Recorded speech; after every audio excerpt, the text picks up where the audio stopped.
everybody. This is Matt Hill, Ed from Ed, and Eddie. Listen to that applause. Huge. He's huge on the internet. Oh, Timothy, how you doing, brother? Good to be here. Oh, yeah, it's great to have you on. I'm doing great. Good, good, good, good. And what for out there? Where do you hail from, there, kind sir? Arkansas. Arkansas. That's a Yep. great. You know, it's funny. That's the one place I still have not been in the beautiful United States of America. You should consider yourself lucky.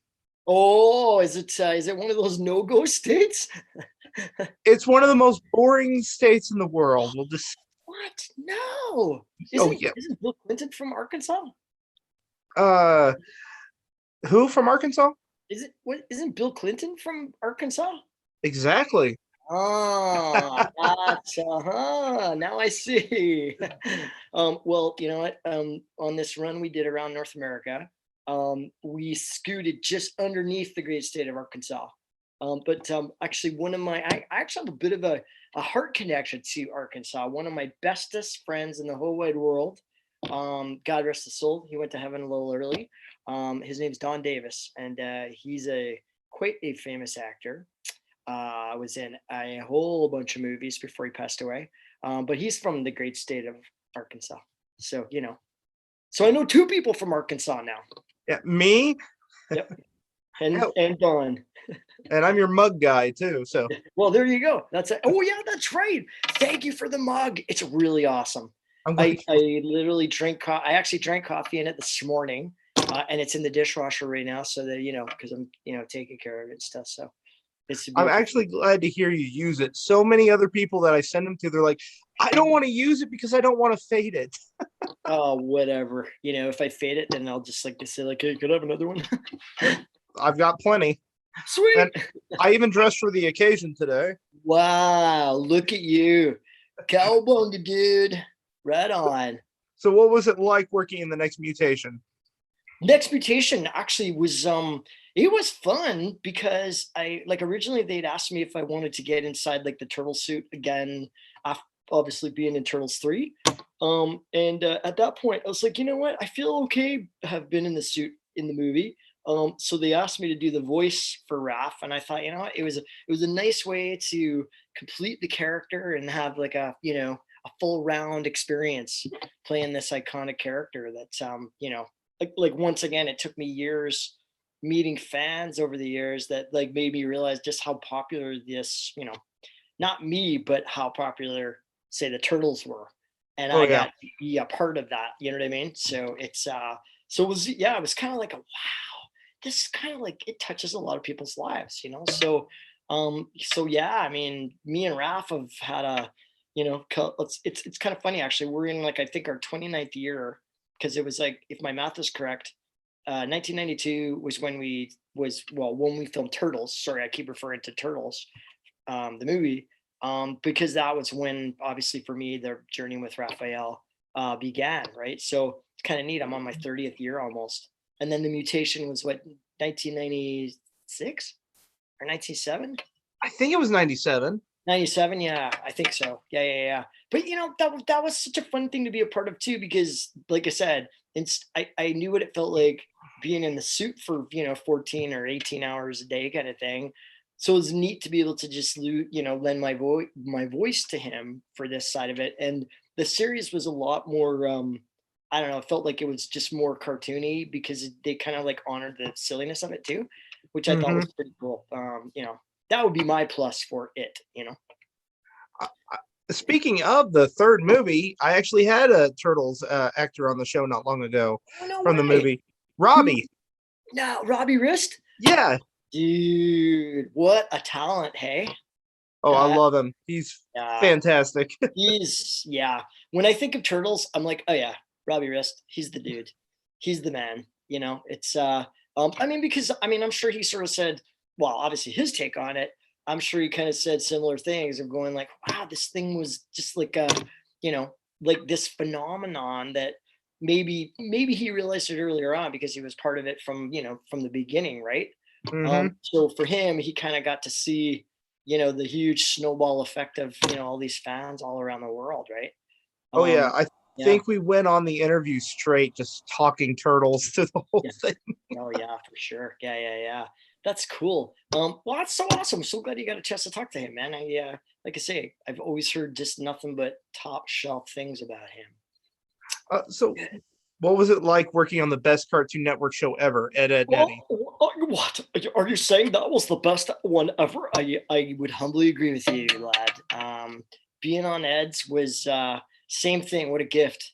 And at the same time, had no idea how popular it was until more and more. We'd get like because at that time, because that's how many years ago it was. This was before sort of like the internet, Facebook, was like insanely connected, right? So Hmm. it was kind of wild, we get like fan letters and things like that. But my sort of like, this is pretty popular when the producers and like the thank you gifts from the producers and the director would get a little bit more sort of like, instead of like just like a chocolate bar or something, they would come in with like, like a shirt or like a figurine of the Eds or a toy, right? And they're like, dudes, you guys, we're number one like everywhere, and so that always made me feel pretty stoked that I got to be a part of something like that. But the funny thing about it in the respect of not actually knowing how popular it was around the world was until we ran around North America and it was doing school presentations that I finally was like, one, because I wanted to save our bacon because the middle school kids, they thought we were cool that we ran to their school for about the first 10 minutes. And then basically they were like, okay, come on, man, be funny or do something, right? And I'm like, oh, who wants to save the planet with Ed and Raphael and Sparkly Stephanie, who is my partner in this beautiful thing. And you had like 2,000 kids and their teachers lose their proverbial, what, right? Going, oh my God, I love Ed and Eddie, right? And so, it was kind of like like that, the goosebump moment, right? Where, Oh they yeah. went, ooh, I think it's popular, right? So I got the gift of kind of in a way getting this instant feedback loop for like the entire year, getting to be able to be welcomed in like an old friend from playing some of these, what I guess I realized now were some pretty iconic franchises, right? That I got to lend my take on. And so for when we were in front of, people to be able to actually go in authentically and say, in his voice, who wants to save the planet, right? And have people just like absolutely go, yes, whatever you want me to do, just keep making me laugh and keep sharing the message. And so for me, same thing, right? It's like I could play that character till the day the good Lord takes me home, so I mean obviously I think we were still trying to do new episodes. It might have been sort of like Seinfeld, where they went, you know what, let's go out when we're kind of like way kind of like more near the top until people go, you suck, get out of Mm. here. Right? I think Ed, Ed and Eddie kind of had its moment of that time frame, right?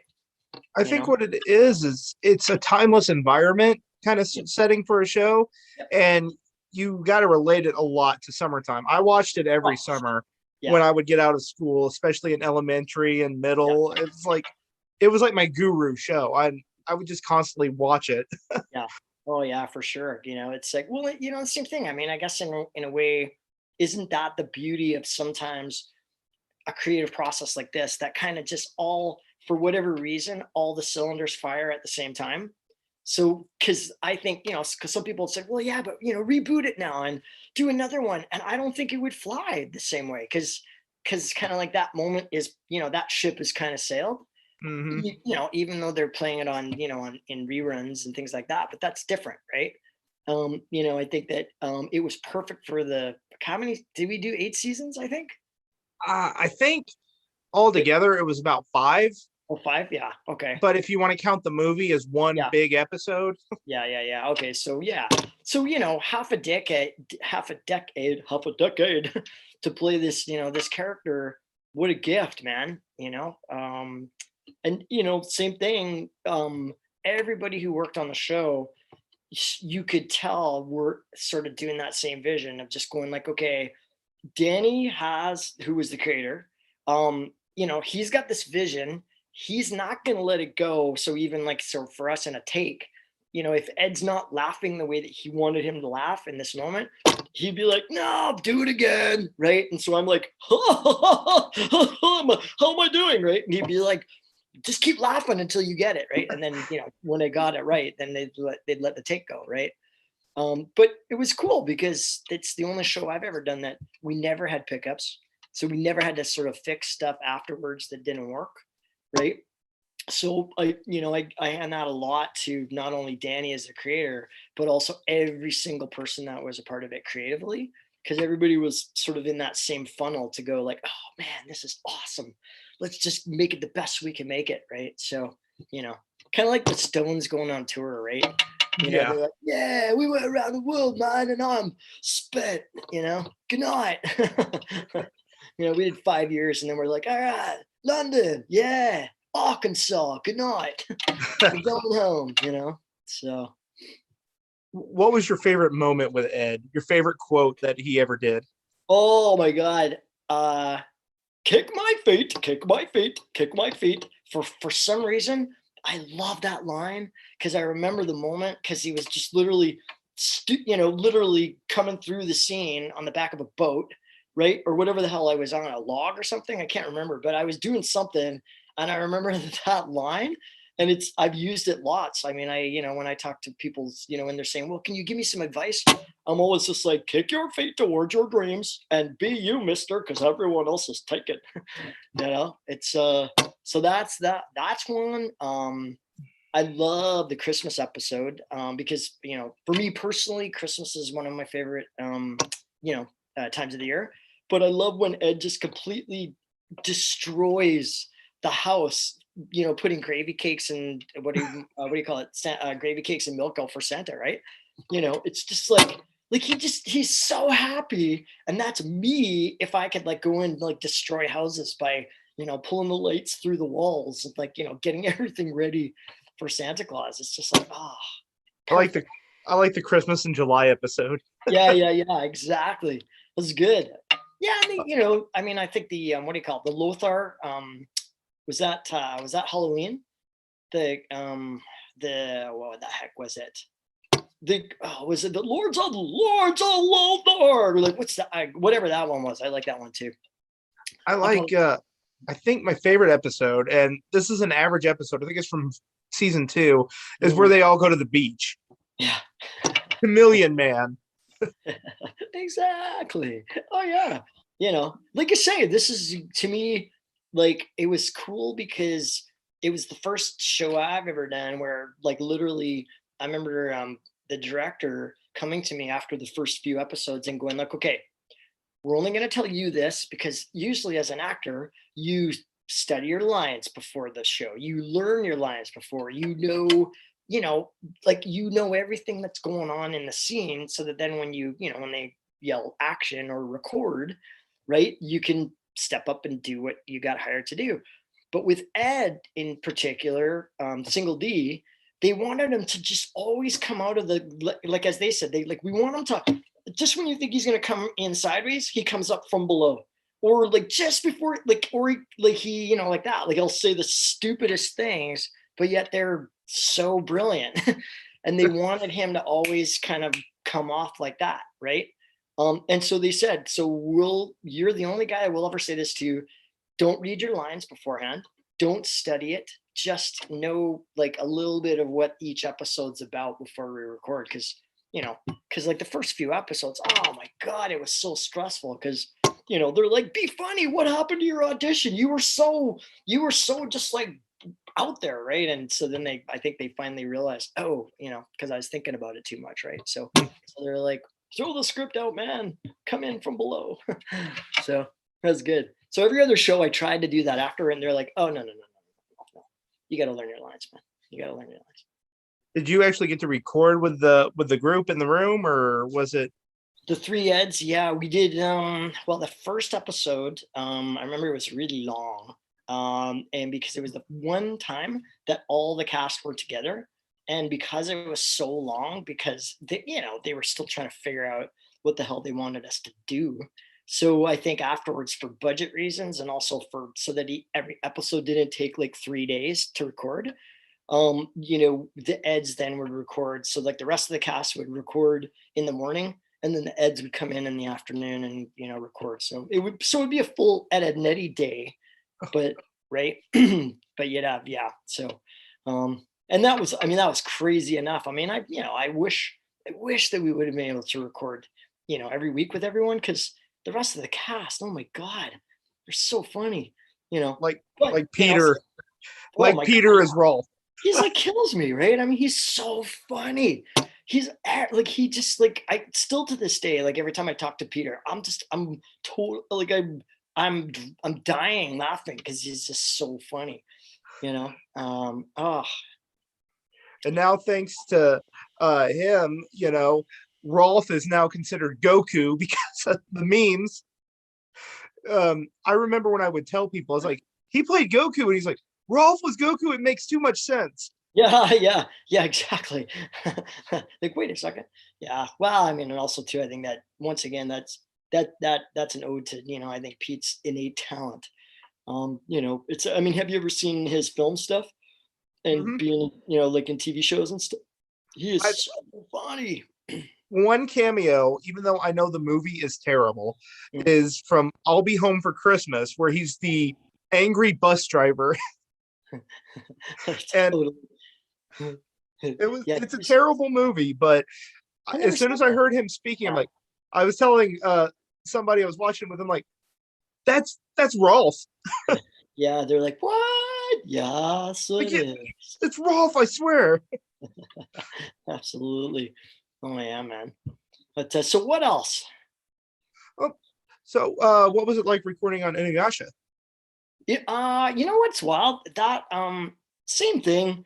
It's for being, I say, an actor, we're always our main modus operandus is to just get another gig, right? And so for me, getting to play, so for instance, like I know some actors are, they've been completely into, say, like superheroes when they're kids, or they were into like, like that, like anime. I didn't even know what anime was until I, started auditioning for it. And I'm like, what's anime? Because I wasn't a product of, like, I didn't grow up watching videos. I didn't watch up, I didn't play video games. I just didn't really watch a lot of TV. And because I was out running and, playing soccer and, just basically outside all the time. So for me, it was also an education and sort of like what these like huge, like same thing, right? Yeah, like Inuyasha apparently isn't it still huge? Yeah, they're actually finishing up the final chapters, and Oh, they got some of yeah, the original voice cast back too. yeah. Because isn't Ian Corlett playing one of the, or am I getting it confused? Um, Didn't Ian Corlett is taking the place of Kirby Morrow because of Kirby's unfortunate passing, Yeah, and because how similar that they sound, yeah. uh, that's why. Yeah, yeah. Well, it's once again, right? It's like in some respects, what a tragedy to lose Kirby so young, because as you know, he was Mikey with us in Hmm. Turtles. Um, I yeah, actually did a video on my YouTube, a rest in mhm, peace tribute to him. thank you. That's very nice of you, man, because like he touched a lot of lives, right? It's one of those things where, I mean, I know I don't want it to sound cheesy, but it's like I mean I talked to him, yeah, a few times over the months before he passed, but I did too. mostly. Oh, did you? Yeah, yeah, yeah, yeah. So, but because of the pandemic, we weren't doing sessions in person, right? And he and I were both teaching at a place called On the Mic, and so that's where I saw him the most in the last few years, right? So at least I know I've got some visuals on going, like the classic Curb. He's like, "Hey, dude, how's it going, man?" It feels good that way, and so now going full circle with, say, Ian now getting to is that the word, reprise, Or or refill. Re- refill, or lend his talents to then do what Kirby did with knocking it out of the park. That's where I feel like this is that's a blessed gig to get, because you know what I mean? It's not like "Ah, all right, he's out, I'm in." It was like the opposite, it's right? it's Yeah. it's because of how similar they sound, I think.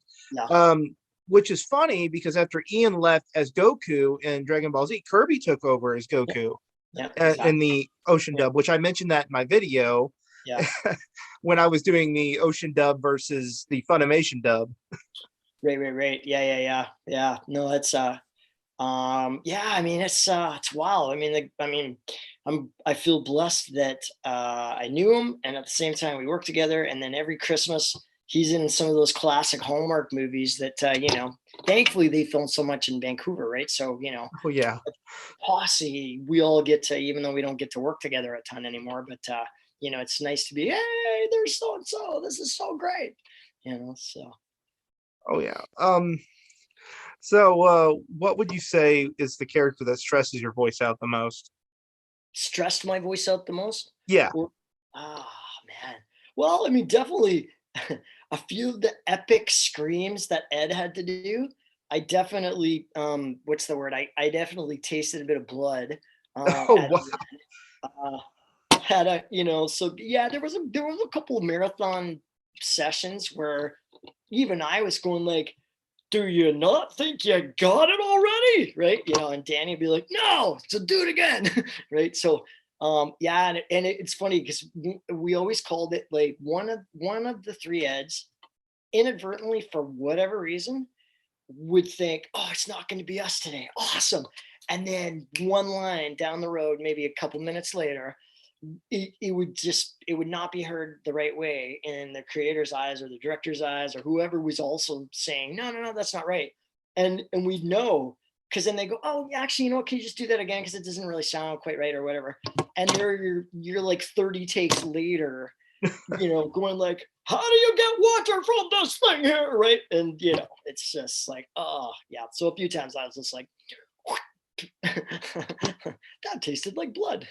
you know, and like throbbing head, and stuff, because so I mean, sometimes that's really about the only way that we could finally get the performance levels, especially, well, for all of the characters, right? Because I think in a way that's also, once again, I think why the show was so popular, because everybody was on, like, times 11 with their energy and sound, right? And so it was brilliant in many ways. And then at the same time, I think if you asked everybody, they probably at one point go like, oh yeah, whew.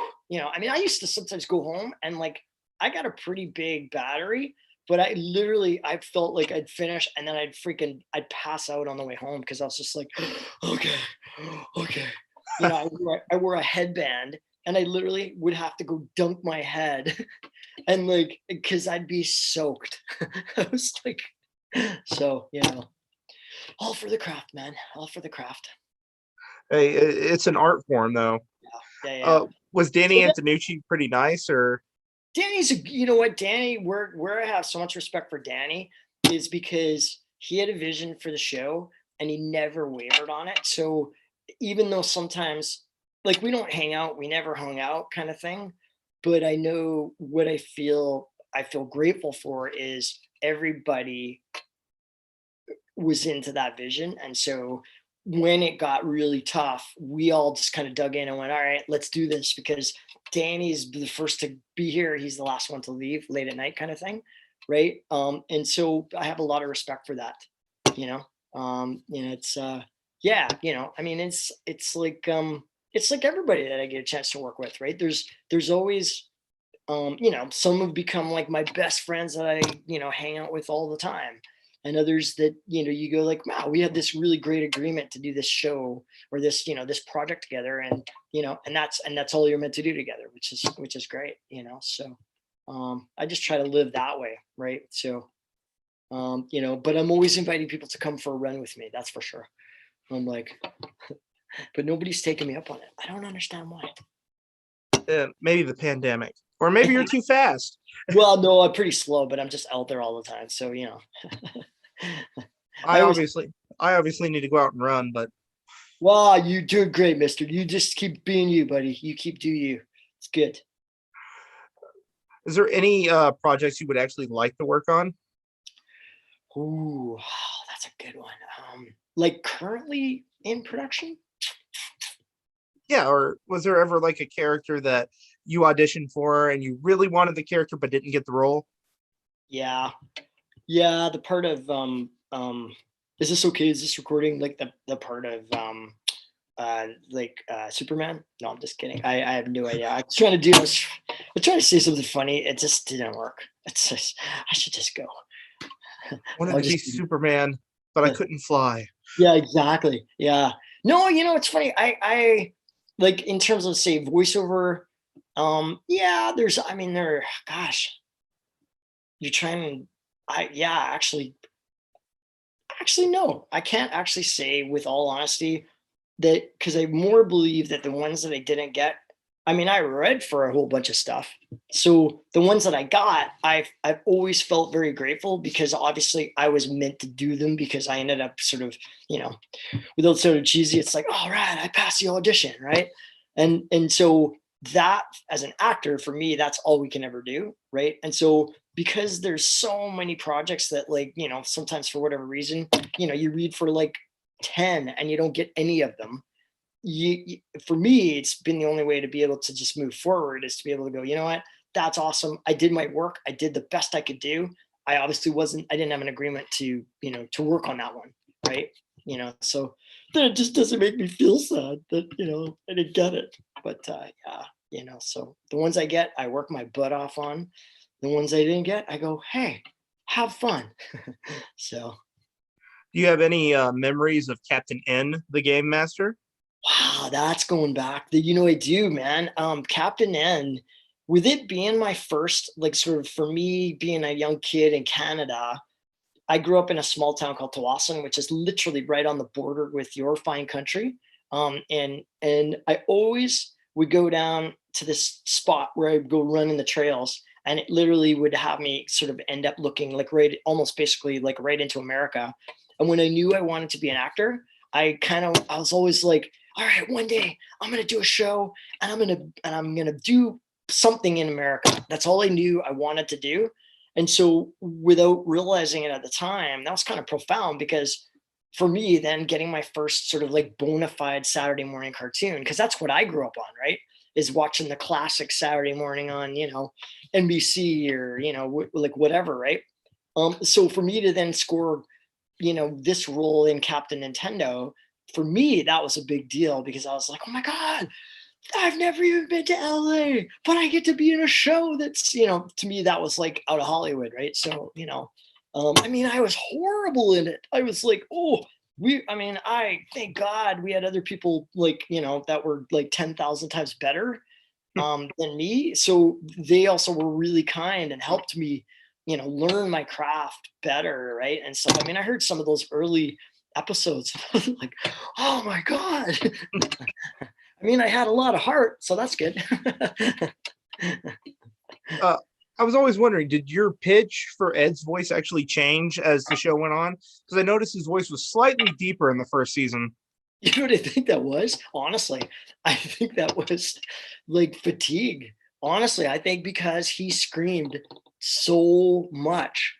And we had Mondo because like each episode took 4 hours to record.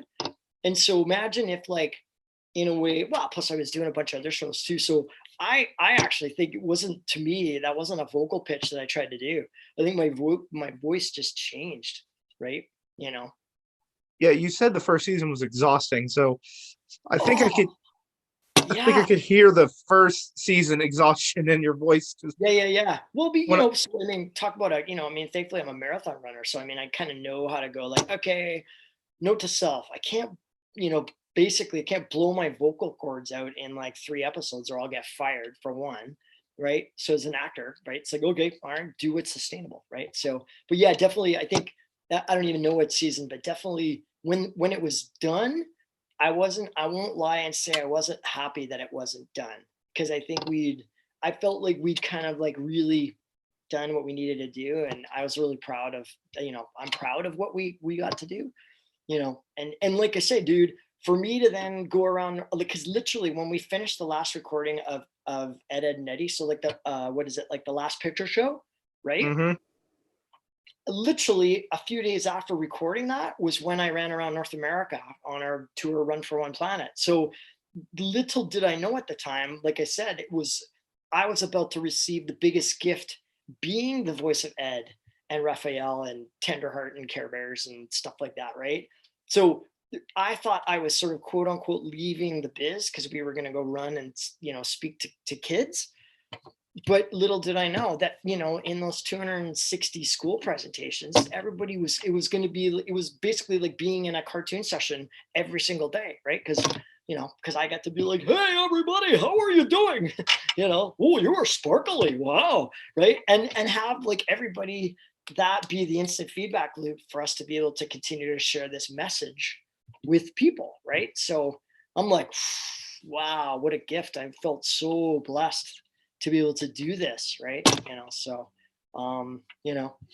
it's kind of neat when, like, I think I understand why, like, say, because I'm a huge music fan, um and I think in a way I understand like what that sort of like that spark is, say, for a singer or a guitar player or somebody who's in a band, because then somebody digs their music, right? And so they go hear them play, and so when they're playing whatever their instrument is or singing, people are they're like having an experience with that. So for me, it was, I guess in a way, it was my kid version of being able to be a little sort, not a rock star, but I mean, like, it was neat to be able to connect with people on that level in all those schools and sort of settings or whatever, right? So, you know, um, so now in my next life, I'm gonna ask if I can just be a huge rock star, so that then I can play like, like 200 seat thousand stadiums and things like that. So Oh, yeah. Become the next Van Halen. sure. Oh, yes.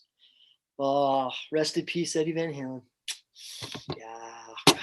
Oh, Did you ever talk to Ed? Did you ever have him on your interview? No. no, I didn't. No, I, that'd I be amazing. Eh? I think like the biggest name I've had on here was Bruce Glover. Yep. Um, I thought you were gonna say Bruce Springsteen. I was like, oh, I holy wish. man. But no, the biggest name I had on was Bruce Glover, and it Yeah. wasn't a Zoom video; it was a phone call, and that interview went on for over an hour. Wow. But you know what? So that's how cool is that though? Because I think you just nailed it for me. Where sometimes people say, "Yeah, hey, you said yes," and I'm like, sometimes you don't know who is going to say yes to you. You just have to ask, right? Mhm. So it's yeah. It's so funny you say Van Halen because like literally they were like my, as far as I was concerned when I was 13 and I first heard what do you call it, uh Eruption, and then You Really Got Me. Like when that needle dropped on my record, that's how old I am, right? Yeah, I was like, oh my God. I thought I was going to be David Lee Roth, but then I didn't grow any taller, right? But it was such a defining moment of my childhood that that's all I wanted. Like in my high school yearbook, that's what they wrote. They're like, most likely to go join Van Halen and live in California. And so I took that as a, all right, young man, you've got your walking papers. But oh my God, I saw Van Halen like 7 times, which is pretty cool. I mean, I saw them the last time with Dave, when Dave in 2015, I think. That, did you see that tour? no, I didn't. Yeah, it was that was one where I'm thinking like, ooh, Dave, you gotta like, maybe he started to look like Dave, or what's his name, Mr. Furley, a little bit from Three's Company. Yeah, You I mean mean, like God bless him, man. It's Norman Fell? yeah, what's his face? Yeah. Norman But, Fell, Mr. yeah, but once again, right? It's just so neat that for all of us, look at how much their music literally changed the generation of people and kids and stuff, right? I love that. Certainly they didn't die with their music in them, that's for sure. So, what is your favorite role that you ever played? Oh boy, I would say, well, Raphael for one, because I really enjoyed. There's something I really enjoyed being able to train for being a Ninja Turtle, because I mean, I'm more athletic, but I didn't have, say, coordination to be, say, a gymnast or whatever, or a martial artist. So it was really neat to be able to take that challenge on. So to train for that for, I guess, 9 months to get ready for it, that was a ton of fun to do. And then to be in Shanghai Nights with Jackie Chan. That was just such a gift. I felt like, I guess in some respects, it was a bit of an ode, getting into this business, deciding when I was 13 that, that I wanted to sort of lend my contribution to the, this film and television scene. It was neat to be able to, sort of in year 25, all of a sudden be like going toe to toe with like a legend. And he was such a kind dude. He didn't speak a lick of English at the time.